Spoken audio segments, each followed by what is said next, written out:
Hello, everyone. I'm so glad that you are joining us this morning. Welcome to Grace Chapel's online campus. My name is Bronico, and I get to serve as our interim online campus pastor. And I'm very happy to be with you this morning, whether you're joining us at home, maybe you're on the treadmill, or even for those of you in your car, just make sure you're looking at the road. I'm so glad that you are here this morning.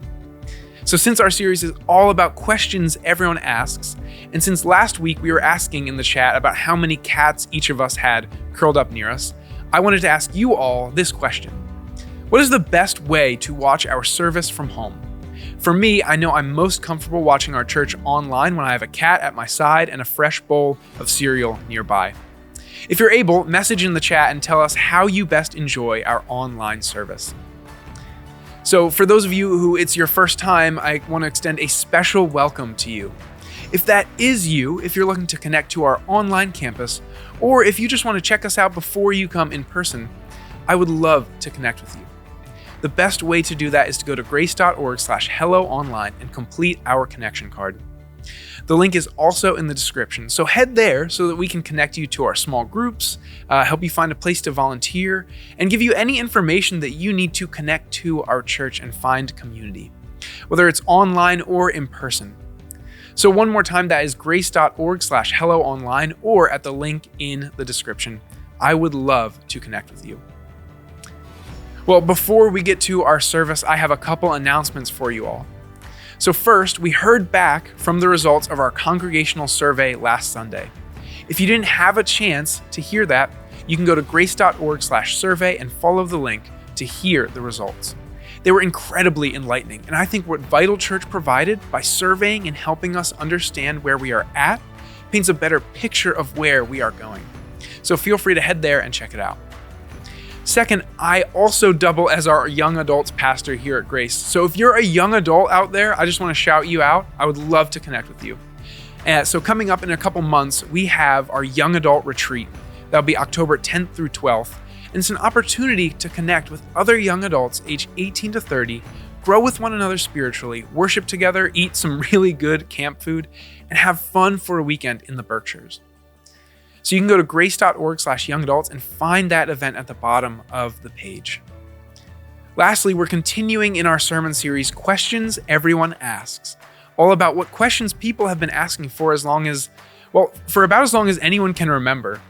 And so last week we heard from Pastor Ruthie on the question, who am I? This week we will hear from Pastor Jeanette about the question, why am I here? All of us have asked ourselves this question. I personally find myself asking it the most at Target or Trader Joe's. Why am I here? What did I come here to get? But in all seriousness, I look forward to the word that Pastor Jeanette will bring us this morning. And my hope is that wherever you are in your faith, that through the words, through worship, through our service today, that God will bring you a fresh message about why we are here and what we can do with that. So would you join me as I pray for our service today? God, I want to thank you for everyone joining us online this morning, wherever they are at. I pray that you would meet us as we ask the question, why am I here? God, the question of purpose has been something that humans have been asking themselves for a long time, and our relationship with you is directly intertwined with that question. So God, would you bring us fresh answers about who we are, why we are here, and how we can connect to the creator of our universe, to the one who has made us, who sustains us, and who lifts us up. God, would you meet us afresh this morning and deliver us a new message about why we are here and what we can do with that. All this I ask in Jesus' name, amen. Amen.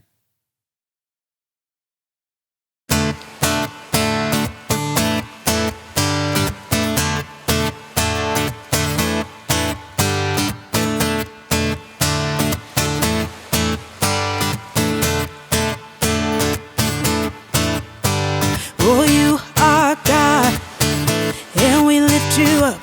We'll keep singing, we'll keep praising, and we won't stop giving all we got, 'cause you're worthy of all glory, and oh, there is no other. You are forever, Lord over all. There's nobody like you, no one beside you.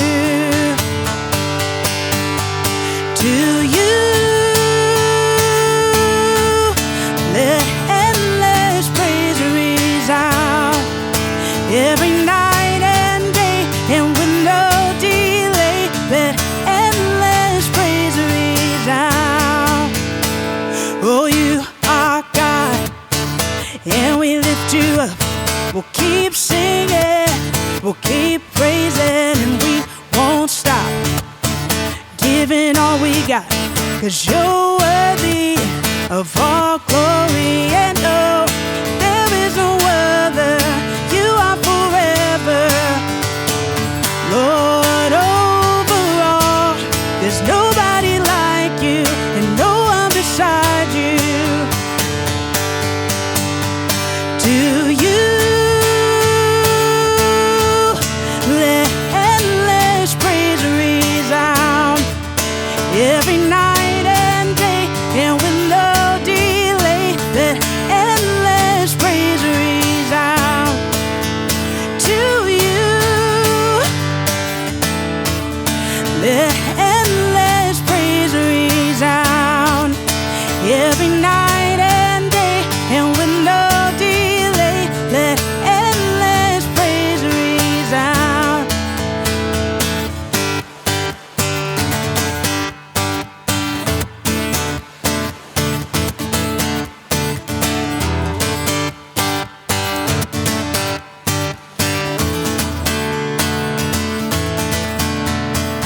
We lift you up, up, up. We're giving you our love, love, love, for everything you've done, done, done. Oh, we give you all the praise. We lift you up, up, up. Oh, we're giving you our love, love, love, for everything you've done, done, done. Oh, we give you all the praise. To you let endless praise resound every night and day, and with no delay, let endless praise resound. To you let endless praise resound every night and day, and with no delay, let endless praise resound.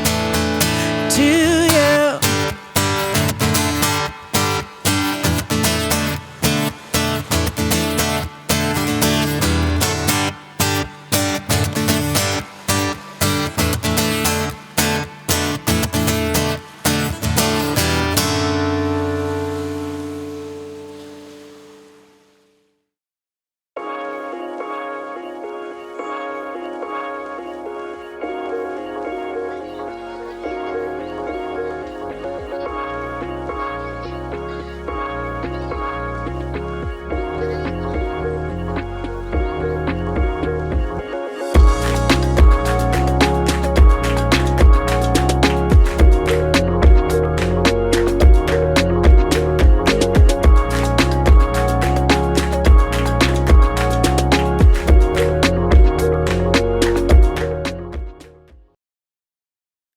Have you ever had times when you've been a little more reflective about life than usual?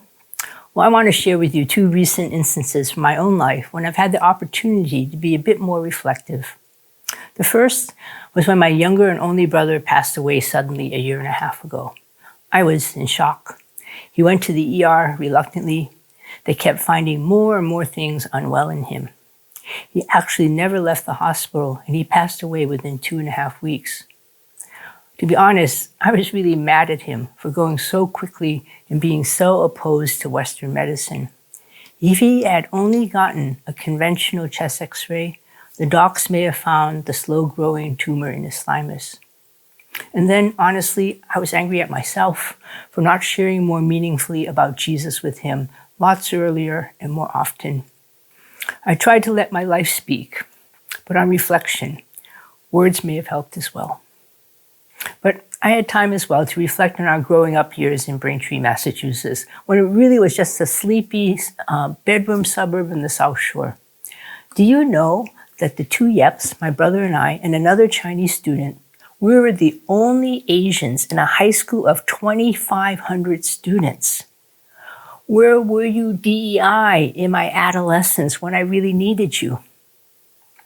Well, at this time of crisis in our family, I was reflective. Well, the second opportunity I had to be reflective occurred this past June. Grace Chapel graciously gave me a sabbatical. And for the first 2 weeks, I went on a walking spiritual pilgrimage through Scotland and Northumbria, England. Our pilgrim group of 14 walked about 60 miles in 6 days, and we also practiced Celtic spiritual disciplines en route.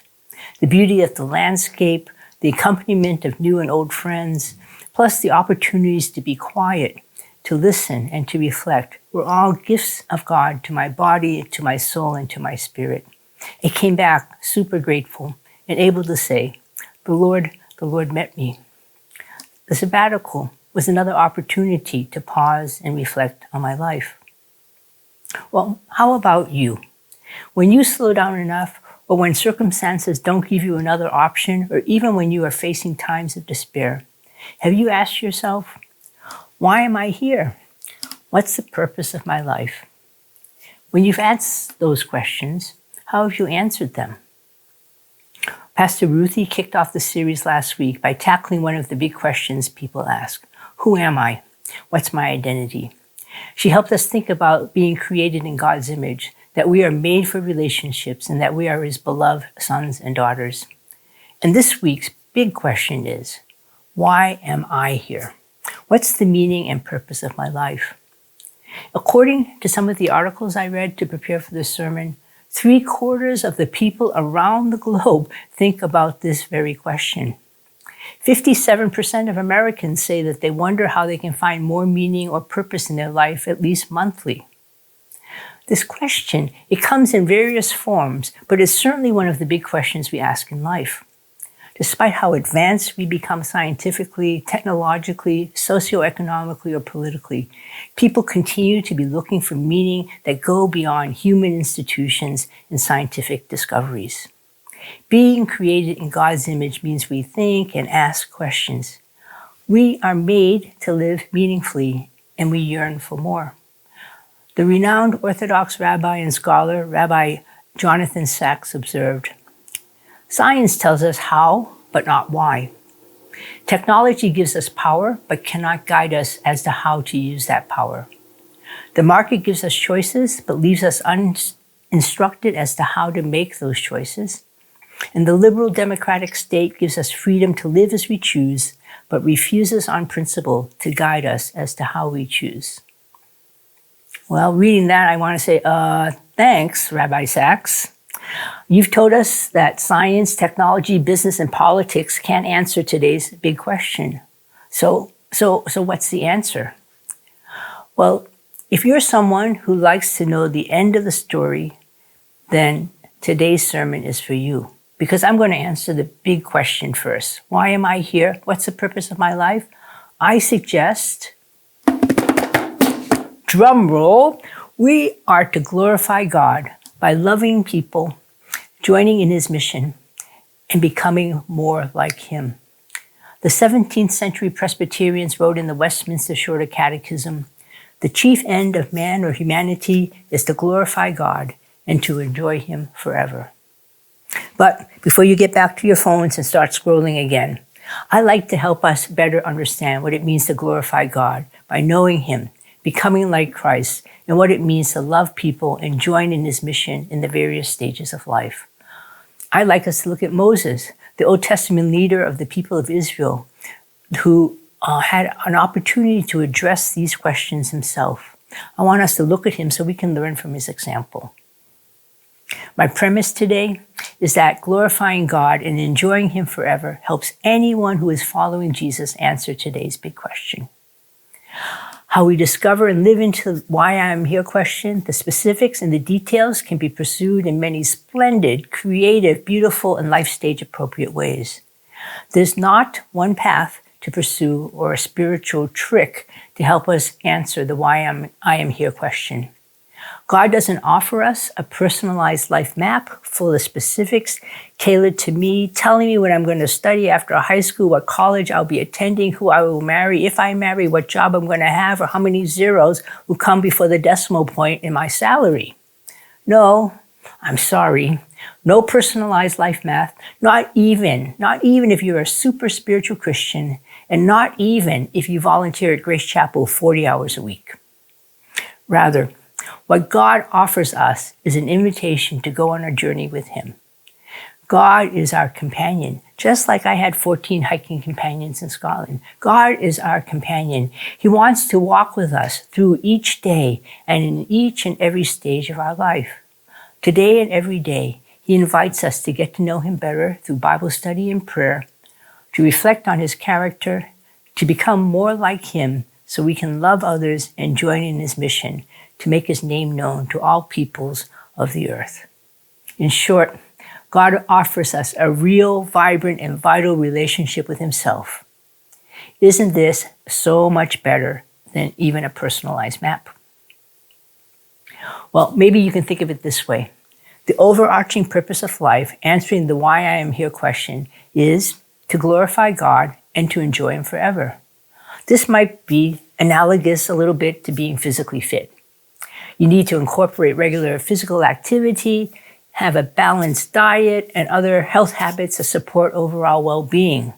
But when you are physically fit, your health and your energy can improve, you're stronger, your bones and your muscles work, and all this can also help your mental health. Now, true confessions. I got that last paragraph from ChatGPT. I don't have a gym membership, and walking my dog a few miles each day is my gym. But friends, you don't need me to tell you that our world is hurting and broken. You don't need me to tell you that many of our friends in our neighborhood are happily sleeping in this morning, or they're living their lives as if God doesn't matter.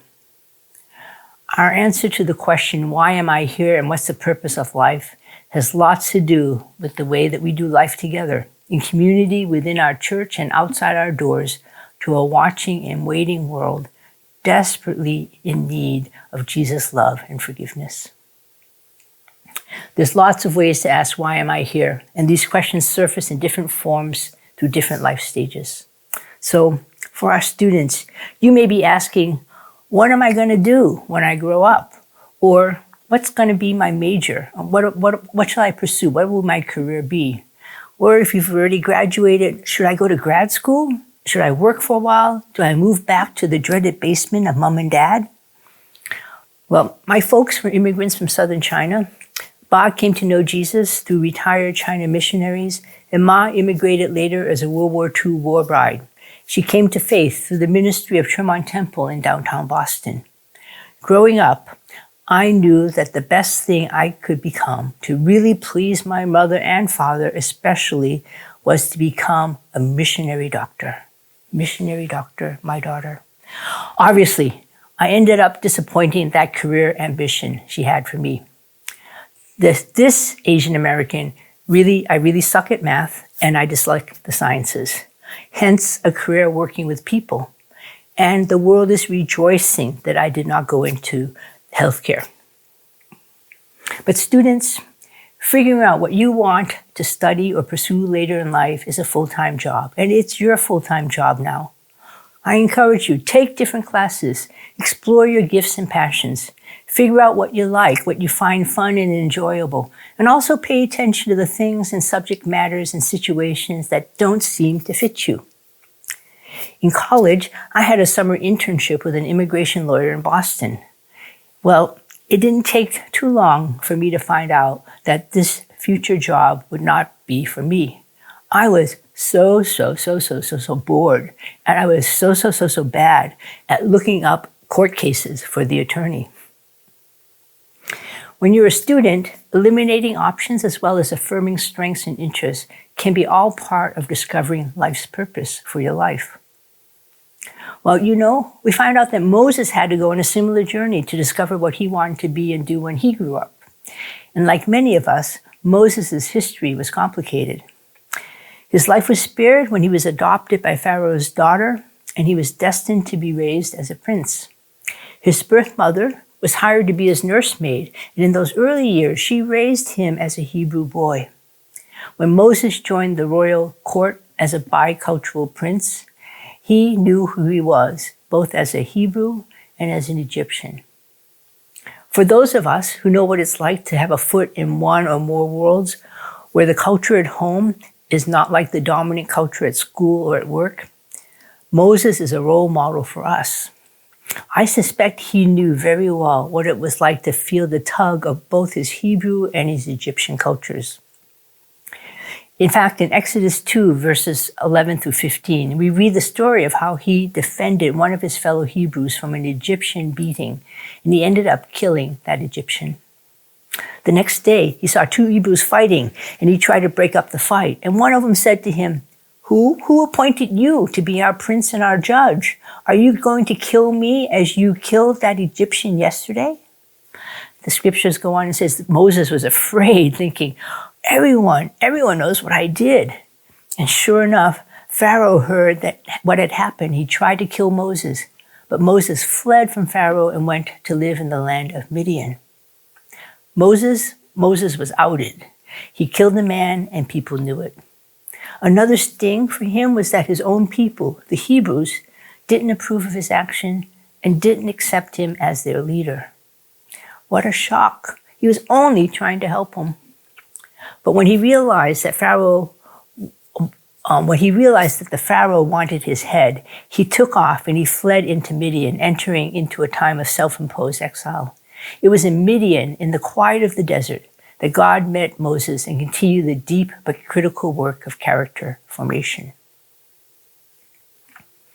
For the young adults in the early stages of your work lives, you may be wondering, is this what I got my degree for? Is this all there is? Should I switch companies or fields? Maybe drive DoorDash? Accept one of those texted-to-me job offers that pay $500 a day for 2 hours of work? The big question, why am I here, may feel a bit more serious or weighty in our young adult years. You may have loan debt to pay off. You may be seeing someone seriously, or you may be wishing that you were able to swipe to the right and find the right guy or gal. You may be discovering that the career that you had planned for and worked for is actually not really what you had hoped.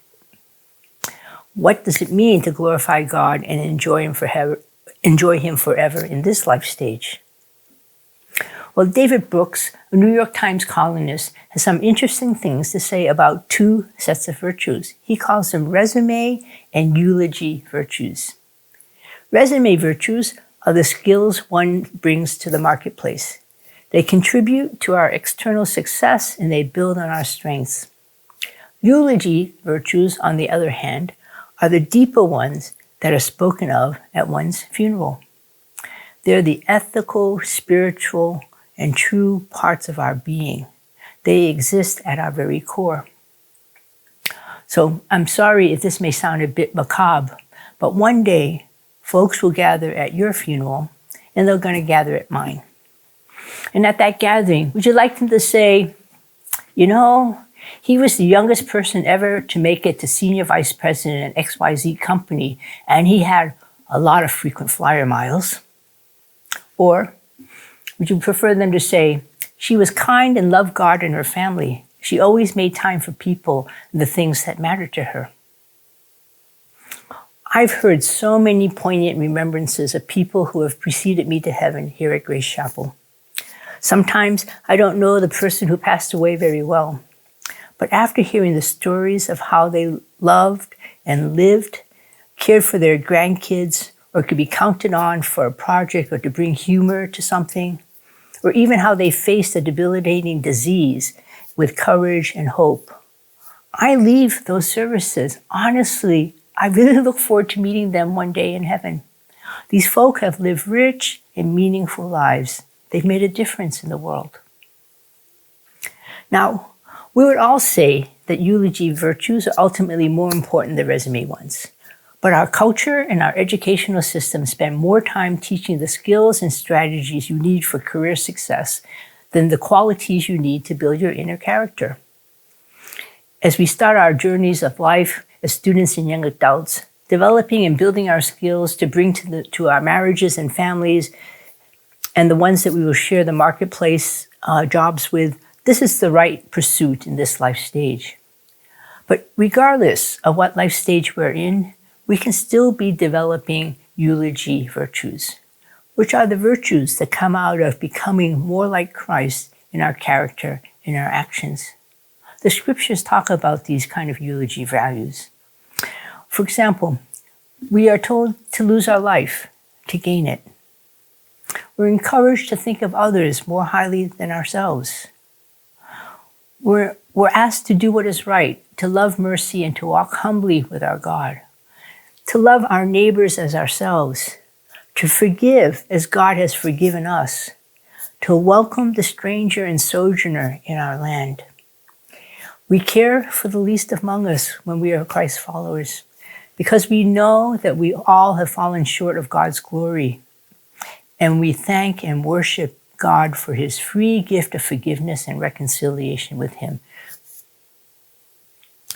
When we desire to become more like Christ in our character and in our actions, our lives change. People notice. One of my friends became a Christian later in life. It was hard for his family to accept his newfound love of Jesus, and they were quite vociferous in expressing their dismay that he had converted to the dark side. They feared that he had become a stereotypical Christian, that he would no longer think deeply, and that he would obviously embrace certain worldviews that they opposed. At one point, his adult daughter stepped into the family fray and asked, "Don't you guys like how much Dad has changed? He's kinder, he's gentler, he's a better version of himself." And you know what? The family had to agree. There was an inward change that resulted in a difference in his outward behavior. The daughter then said to the family, "Then lay off Dad for a while and enjoy being with him, this new and improved version. It's a good thing." Well, one last thought about Christian character formation. Becoming more like Jesus is hard work. It takes a lifetime, and it's a culmination of many small decisions that eventually add up and change us. Who we are when no one is looking is the internal character stuff I'm talking about. Is who I am at home or when I'm alone in my thoughts the same person as I present to the outside world at school, at work, at church, on my sports team, at Red Sox games, at the PTA, or while I'm waiting out with the checkout line in the market basket? My challenge to you and to me today is to take off our masks. Let's become more integrated people and let the inside Jeanette match the Jeanette you meet on the street when I'm a civilian and I'm not wearing my pastor name tag. Whether we're here in church, outside in the world, and most importantly, when we are with those we love and live with, let's be the same person, looking more and more like Jesus. This is how we value and develop what matters most as we glorify God and enjoy him forever. So next, let's address the people in the room who are midlife or middle age. We still ask the question, why am I here? But it may become, am I happy with what I've done with my life thus far? It's likely that you're a bit further along in life. You may be married, are or have raised your kids. You've got a home, cars, a stable job, and you may even be able to take nice vacations. But maybe there's a nagging sense of, is this all there is? You know, this is the famous midlife crisis time of self-reflection and emotional turbulence. David Brooks, our columnist, suggests that it is at midlife when it's appropriate to begin to pursue the virtue that are most meaningful to us. It's almost as if there's a switch that turns on internally to begin to really examine how and if I'm investing myself in the things that really matter to me. You begin to know that time is becoming limited. Is what I'm doing and living for counting? Does it have lasting kingdom value? At this point in time, this is when some people are able to retire early and they pursue other graduate degrees or switch careers. Others may choose to move away to rural Vermont, say, and live off the grid. And if that's you, may I come visit, please? You may be gaining an increasing clarity about what you want to give yourself to. You may want to make a difference in the world. I've met folks who've decided to learn a language and a new culture to pursue a missionary calling in their 50s and 60s. In fact, someone in our Watertown congregation gave up a prestigious academic position in one of the top universities in Boston to join the Peace Corps. And on most days, she's loving it. Well, eventually, in our later life stage, in retirement and beyond, pursuing eulogy virtue becomes what matters. The "what am I here for" question morphs into, what do I want to be known for? What will I be remembered about? What changes can I make now to invest in things that will last? You probably have made it to the top of the ladder. And if you haven't, hopefully you've made peace with the fact that you ain't going to get up there now. This is the time of life when we can walk into the next stage of life, when we can move from activities focused on ourselves to activities focused on others. This is where you can mentor and serve others, connecting relationally to other generations, offering the gift of listening and perspective when you're invited to do so. Frederick Buechner, an American writer and theologian, wrote, "The place God calls you to is the place where your deep gladness and the world's deep hunger meet." Let me repeat that. The place God calls you to is the place where your deep gladness and the world's deep hunger meet. What an amazing thing when there's a confluence and a congruence of those ideas. Well, let's go back to Moses' life. He had a privileged youth as an Egyptian prince. He made a bad early life mistake and murdered someone, which resulted in a quick exit out of Egypt. But in the desert, he grew sensitively aware of God's presence and power. Exodus 3 records his encounter with God at the burning bush. There he learned to hear God's voice, and he is called by name, Moses, Moses. He experiences God's greatness and his holiness when he's told not to come any closer and to take off his sandals, for you are standing on holy ground. And amazingly, God directly speaks to him and sends him back to Egypt to lead the people out of Egypt and into the promised land. Moses still had a lot of things to learn about leadership and about himself. He had many ups and downs with his self-confidence and obedience, but through it all, he had opportunities to learn and to express faith in the God who is able to save, deliver, and provide. So let's conclude by going back to the original big question. Why am I here? What's the purpose of my life? I've suggested that the meta answer to this question is to glorify God and enjoy him forever. What does it mean to glorify God? It includes knowing and loving him, becoming like Christ, loving all people, joining in his mission to make his name known to the nations.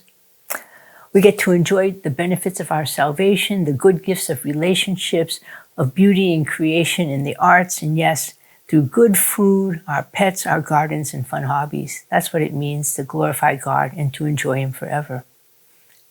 Each life stage asks the question of life purpose distinctly. But underneath all these versions of this question, we're invited to have our character transformed to look more like Jesus, the author and finisher of our faith. For a few decades, I sat with college students in all kinds of student unions and dorm rooms and coffee shops. And at various points, as I would get to know someone, they would ask the big question, why am I here? What's God's will for my life? And almost always, the conversation would turn to this portion of scripture in the Old Testament, where we read how the prophet Jeremiah wrote a message of hope and assurance to his people in exile in Babylon. For I know, he wrote, the plans I have for you. They are plans for good and not for disaster, to give you a future and a hope. In those days when you pray, I'm going to listen. If you look for me wholeheartedly, you will find me. So brothers and sisters, as we answer the question about purpose and meaning in our life, let's look to Jesus and ask and pray and listen for his his response, because he loves you so much that he wants to do that for you. Amen.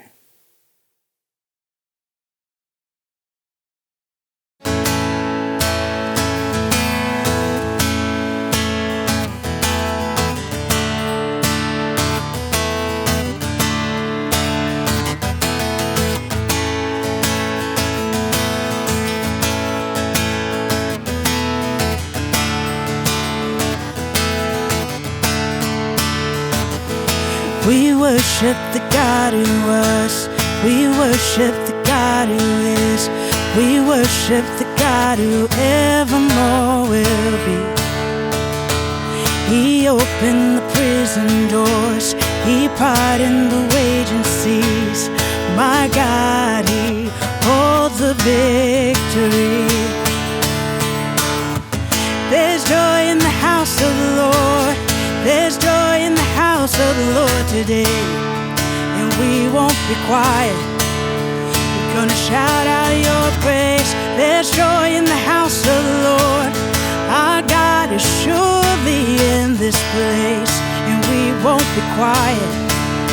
We're gonna shout out your praise. Whoa, oh, whoa, whoa, oh, oh, whoa, oh, oh. We sing to the God who heals. We sing to the God who saves. We sing to the God who always makes a way. 'Cause He hung up on that cross, then He rose up from that grave. My God, still rolling stones away. There's joy in the house of the Lord. There's joy in the house of the Lord today, and we won't be quiet. We're gonna shout out your praise. There's joy in the house of the Lord. Our God is surely in this place, and we won't be quiet. We're gonna shout out your praise. We were the beggars, now we're royalty. We were the prisoners, now we're running free. We are forgiven, accepted, redeemed by His grace. Let the house of the Lord sing praise. And we were the beggars, now we're royalty. We were the prisoners, now we're running free. We are forgiven, accepted, redeemed by His grace. Let the house of the Lord sing praise. There's joy in the house of the Lord. There's joy in the house of the Lord today, and we won't be quiet. We shout out your praise. There's joy in the house of the Lord. Our God is surely in this place, and we won't be quiet. We shout out your praise. Whoa, oh, oh. Whoa, oh, oh. Whoa, oh, oh. We shout out your praise, oh. Whoa, oh, oh. Whoa, oh, oh. Whoa, oh, oh.